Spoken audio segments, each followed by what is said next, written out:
کا جس نے ہمیں زندگی کی یہ بہاریں، یہ گھڑیاں، یہ مبارک لمحات نصیب فرمائے۔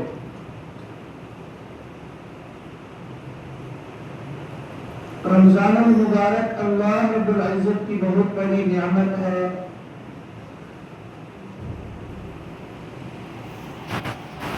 پھر رمضان المبارک میں اللہ رب العزت کی کئی نعمتیں ہیں جو مستقل حیثیت رکھتی ہیں۔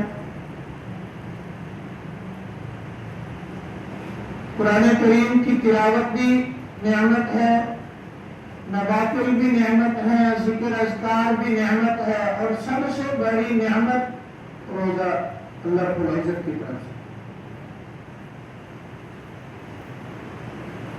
ایک حدیث پاک کا مفہوم ہے، اللہ کے نبی علیہ السلام ارشاد فرماتے ہیں،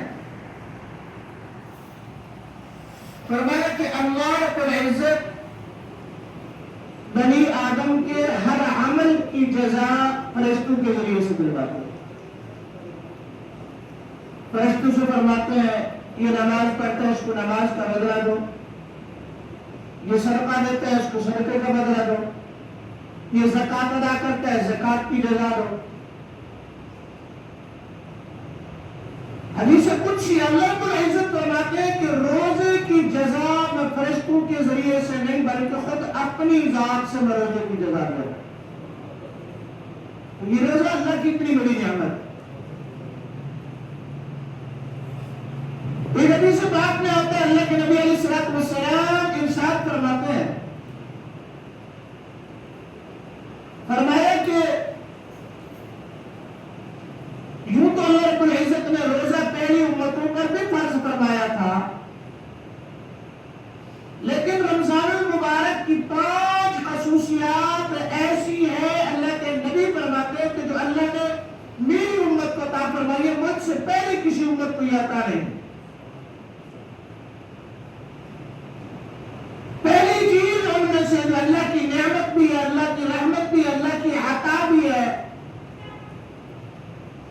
اللہ کے حبیب صلی اللہ علیہ وسلم ارشاد فرماتے ہیں، فرمایا رمضان المبارک کی پہلی رات میں اللہ اپنی مخلوق کی طرف ہوتے ہیں۔ اللہ کی مخلوق میں تو سارے آ جاتے ہیں، لیکن جس کے اوپر اللہ کی نظر پڑتی ہے، رحمت والی نظر پڑتی ہے، اللہ کے حبیب صلی اللہ علیہ وسلم ارشاد فرماتے ہیں کہ اللہ اس کی مغفرت فرما دیتے ہیں۔ یہ رمضان المبارک کی پہلی رات کی عمل، اور اللہ کے نبی علیہ السلام نے فرمایا کہ میری امت کی خاصیت ہے، مجھ سے پہلے بھی کسی نبی کو یہ انعام نہیں دیا گیا، یہ اللہ کے نبی علیہ السلام کی امت کو یہ انعام دیا گیا۔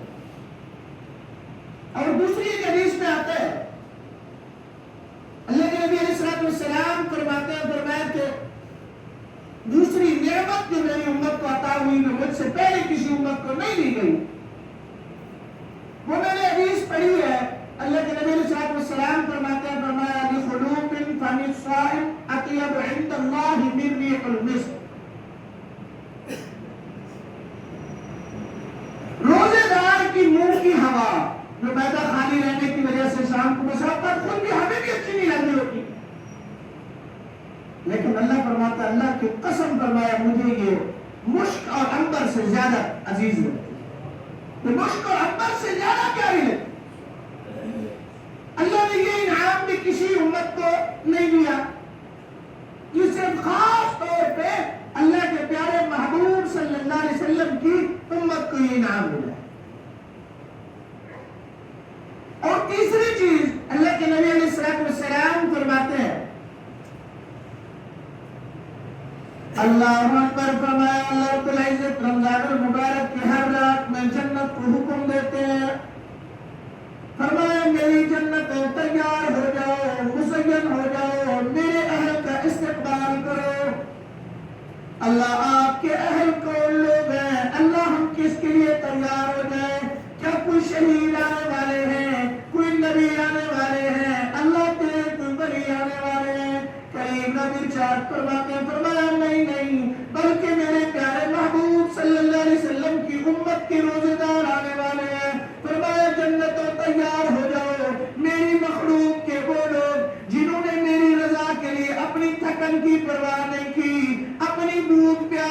پرواہ نہیں کی، جہان معاشرے کی پرواہ نہیں کی، سوسائٹی کی پرواہ نہیں کی، لیکن میری رضا کے لیے وہ فرمایا روزے رکھتے رہے، میری عبادت کرتے رہے۔ اللہ فرماتے ہیں جنتوں تیار ہو جاؤ میرے ان بندوں کے استقبال کے لیے۔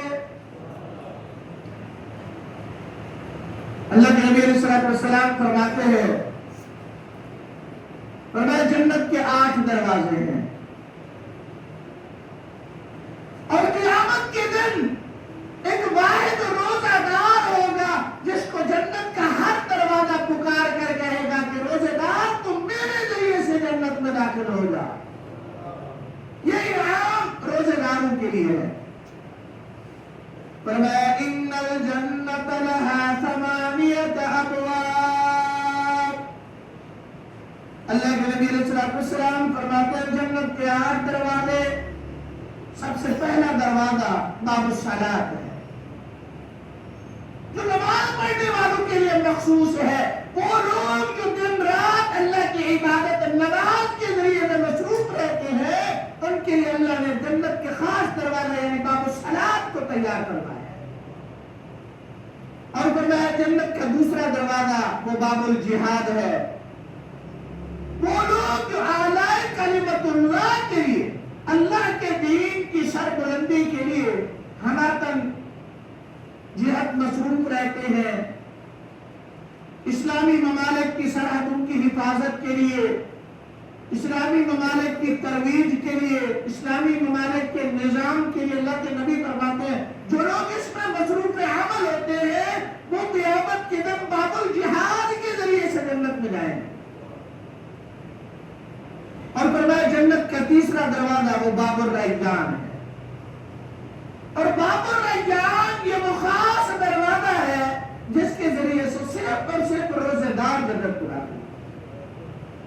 لیکن اللہ کے نبی نے کیا فرمایا؟ صرف روزے دار اس دروازے سے نہیں، بلکہ واحد روزے دار ایسا ہوگا جس کو جنت کے 8 دروازے پکاریں گے، اس کا استقبال کریں گے۔ تو اللہ رب العزت نے یہ نعمت روزے دار کو نصیب فرمائی۔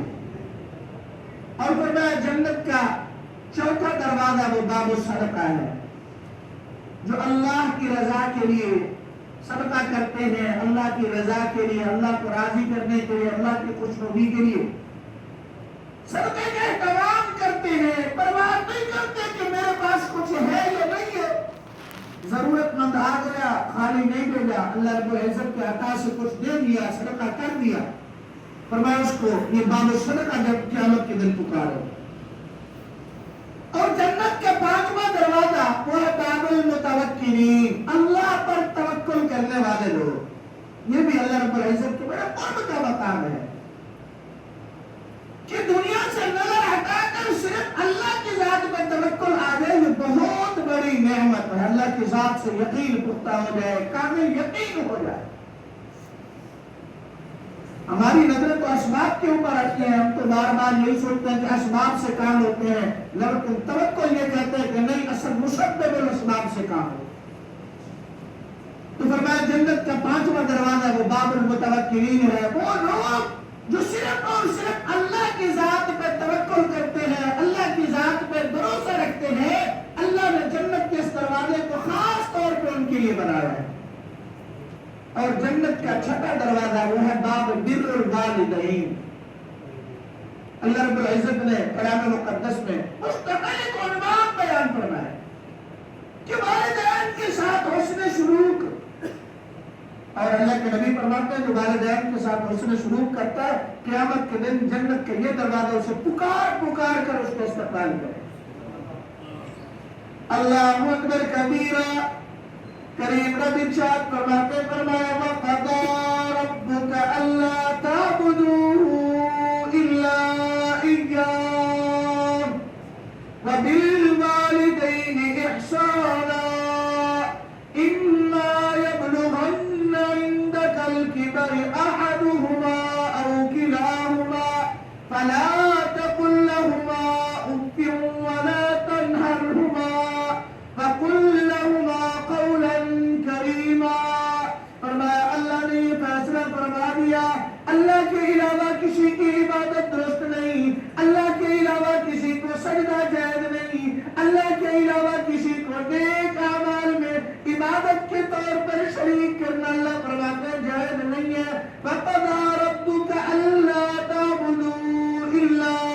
کیا، خاص طور پہ صرف اور صرف اللہ کی عبادت کرنا، نماز پڑھنی ہے تو اللہ کے سامنے، صدقہ کرنا ہے اللہ کی رضا کے لیے، نوافل پڑھنے اللہ کے لیے، فرمایا قربانی کرنی ہے اللہ کے لیے، کوئی بھی عمل مقصود اللہ کی رضا ہو، اللہ فرماتے ہیں ان الشرک لظلم عظیم، فرمایا اگر تم میرے اعمال میں کسی کو شریک کرو گے، یاد رکھو تم شرک کر رہے ہو، اور شرک کے بارے میں اللہ فرماتے ہیں بہت بڑا گناہ ہے، تمہاری سوچ سے، تمہارے وہم و گمان سے بھی بڑا گناہ۔ اور پھر فرمایا کبھی والدین احسان، اپنے والدین کے ساتھ حسن سلوک کرو۔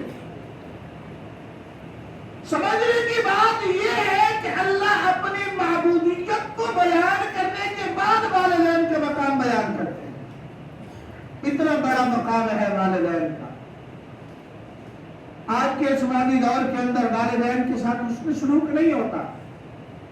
اللہ تعالیٰ معاف فرمائے، تو آئے روز میڈیا پہ آتا ہے فلاں جگہ پہ باپ نے بیٹے کو اور بیٹی نے ماں کو، بیٹی نے باپ کو قتل کر دیا، اس طرح کے واقعات آئے روز پیش آتے ہیں، لیکن اللہ کے نبی فرماتے نہیں، قیامت کا دن جو جنت کا 7واں دروازہ ہوگا وہ ہوگا باب بر، جنت کا 6واں دروازہ وہ باب بر الوالدین، صرف ان لوگوں کے لیے مخصوص ہوگا جو اپنے والدین کے ساتھ اس نے سلوک کرے، اپنے والدین کی اطاعت کرنا، فرما برداری کرنا۔ اللہ کے نبی حدیث میں ارشاد فرماتے ہیں، فرمایا رضا الرب فی رضا الوالد وسخط الرب فی سخط الوالد، کہ اللہ رب العزت کی رضا وہ والد کی رضا کے اندر ہے، اور اللہ کی ناراضگی وہ والد کی ناراضگی کے اندر ہے۔ گزشتہ کچھ وقت پہلے یہاں ہماری جماعت میں سے ایک دوست نے مجھے فون کیا، مسئلہ پوچھا، جی والد، میرے والد سے، میں بیوی بچوں والا ہوں، عمر بڑی ہے، والد صاحب کبھی کبھی غصے میں آ کے میرے اوپر ہاتھ اٹھاتے ہیں، کیا حکم ہے؟ اللہ کی قسم میرے آنسو نکل آیا، اور دل میں خیال آیا کہ کاش ہمارے والد بھی آج حیات ہوتے، 6 گھنٹے بول لیتے، لیکن اللہ انہیں مہلت دیتا، زندگی دیتا۔ یہ والدین کے ڈنڈے، یہ والدین کے جوتے، خدا کی قسم یہ نعمت ہے بڑی۔ تو میں نے اس دوست کو کہا، میں نے کہا حق تو یہ ہے، اللہ کے نبی فرمایا کہ تو کچھ بھی نہیں ہے، تو بھی اپنے والد کا ہے اور تیرا مال بھی اپنے والد کا ہے، تو والد کو یہ اختیار ہے وہ تجھے جوتے مارے، تجھے ڈنڈے مارے، والد کو یہ اختیار ہے۔ اگر آج تم نے ان کے سامنے زبان نہ کھولی، خدا کی قسم تجھے خدا وہ مقام دے گا دنیا عشق کر اٹھے گی۔ ہمارے یہاں جذباتی لوگ ہیں، تھوڑی سی کوئی بات کی نہیں اور ہم جھڑک دیتے ہیں، کہہ دیتے ہیں آپ کو کیا پتا اس معاشرے کا۔ اے ظالم، جس باپ نے تجھے پالا پوسا بڑا کیا، آج اس عمر تک پہنچا، تو کہتا اسے کسی چیز کا پتہ ہی نہیں ہے۔ اللہ کے نبی علیہ السلام کیا فرماتے ہیں؟ اللہ اکبر، فرمایا میں محمد نفل ادا کر رہا ہوں، میرا دل چاہتا ہے میں نفل پڑھ رہا ہوں، نفل کی نیت کر کے کھڑا ہوں، اور مجھے میری والدہ آواز دے، میرا دل کرتا ہے میں نماز توڑ کے اپنی والدہ کی آواز پہ لگ بیٹھا۔ آج ہمارے معاشرے میں یہ چیز کہاں ہے؟ قوت برداشت نہیں۔ ہماری کالونی کا ایک بچہ رات کو تاخیر سے گھر آیا، کچھ عرصہ پہلے کا واقعہ ہے، تاخیر سے گھر آیا، والدہ نے ڈانٹا، سیدھا جا کے ریل پٹڑی کے اوپر جا کے سو گیا، خودکشی کر۔ تو یہ کتنی بڑا افسوس اور الگناک منظر ہے، یہ کتنی بڑے افسوس کی بات ہے کہ ہمارے اندر وہ برداشت نہیں ہے، ہم والدین کے مقام کو پہچاننے کو تیار نہیں ہے۔ اللہ کے نبی نے کتنی فضائل بیان فرمائے، اللہ ہم سب کو اپنے والدین کے فرما بردار بنائے۔ فرمایا جنت کا 7واں دروازہ وہ باب الذکر ہے، جو اہل ذکر کے لیے خاص طور پہ ہے، وہ لوگ جو دن رات اللہ کے ذکر میں مشغول رہتے ہیں۔ ہم بھی چاہے تو بن سکتے ہیں، آپ نے تصویریں کو آج کل کاؤنٹر ہے، چھوٹا سا کاؤنٹر ہاتھ میں رکھ لے اور ہر وقت اپنے دل میں اپنی زبان پہ اللہ کو ذکر، اللہ کے ذکر کو جاری۔ اللہ ہمیں بھی اہل ذکر میں شامل فرما دے، اور ہمارے سب سے خوش قسمت لوگ ہیں وہ جن کی زبانیں اللہ کے ذکر سے تر و تازہ ہے۔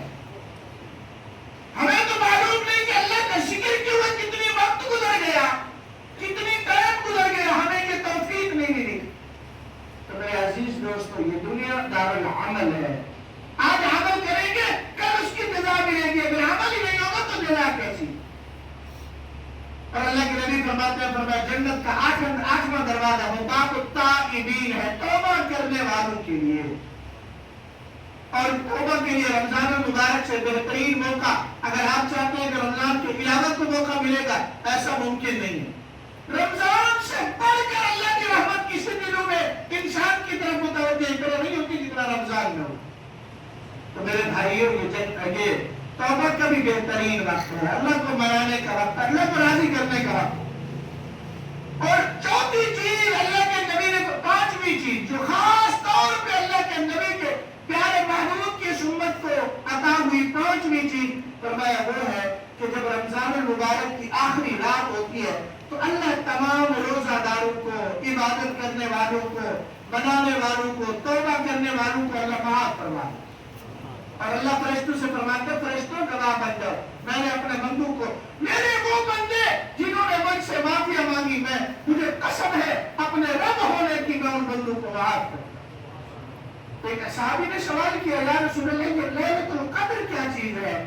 اللہ کے نبی علیہ السلام نے فرمایا کہ تم نے نہیں دیکھا کہ مزدور جو سارا دن مزدوری کرتا ہے, شام کو وہ مزدوری حاصل کرنے کے لیے, اجرت حاصل کرنے کے لیے لائن میں کھڑا ہوتا ہے, اجرت ملتی ہے. فرمایا لیلۃ القدر یہ اللہ کی طرف سے قدرت کیا. تو میرے عزیز دوستو, اس قدرت کے موقع کو ہاتھ سے نہ جانے میں. ایک حدیث بات میں آتا ہے, اللہ کے نبی علیہ السلام فرماتے, فرمایا رمضان المبارک کے 3 انعام ایسے ہیں جو اللہ نے میری امت کو دیے, وہ کسی کو نہیں دیے. فرمایا پہلا انعام ان میں سے یہ ہے, اذا دخل رمضان فتحت ابواب الجنہ, جب رمضان کا مہینہ آتا ہے تو اللہ جنت کے دروازوں کو کھول دیتے ہیں, جنتیں مزین کر دی جاتی ہیں, خوشبوئیں لگائی جاتی ہیں, جنت کا استقبال کرتی ہے. اور فرمایا دوسری چیز, وَغُلِّقَتْ أَبْوَابُ جَهَنَّمَ, اللہ جہنم کے دروازوں کو بند کر دیتے ہیں رمضان المبارک. بڑے سے بڑا گناہگار, بڑے سے بڑا کافر بھی اگر رمضان المبارک میں مر جاتا ہے تو اسے جہنم میں داخلہ نہیں ہوگا, بلکہ روکا جائے گا. جب تک رمضان ختم نہیں ہوگا تب تک اسے جہنم میں نہیں بھیجا جائے. غُلِّقَتْ أَبْوَابُ جَهَنَّمَ, جہنم کے دروازے بند کر دیے. اور فرمایا تیسری چیز ہے وَسُلْسِلَةِ الشَّيَاطِينِ, اللہ رمضان المبارک میں شیاطین کو قید کر دیتے ہیں. بہت سارے لوگ سوال کرتے ہیں کہ شیاطین تو قید ہو گئے لیکن برے عمل ختم نہیں ہوئے. تو میرے عزیز دوستو, یہ بھی اللہ فرماتے ہیں کہ برے عمل کر کر کے ہم نے اپنے نفس کو شیطان کے قائم مقام بنا دیا ہے. شیطان چاہے قید ہو جائے لیکن ہمارا نفس, ہمارا ضمیر وہ بھی کسی شیطان سے کم نہیں ہے جو ہمیں برے عمل کی طرف ابھارتا ہے. اللہ سے دعا ہے, اللہ ہمیں حضور اکرم صلی اللہ علیہ وسلم کے فرامین کے مطابق اللہ ہمیں بہترین لوگوں میں شامل فرمائے. اللہ ہمیں باب الریان کا حقدار بنائے. اللہ اس رمضان کو ہماری زندگی کا سب سے قیمتی رمضان بنائے. رمضان المبارک کا کما حق احترام اور ادب نصیب فرمائے. باقی دعوانا الحمدللہ.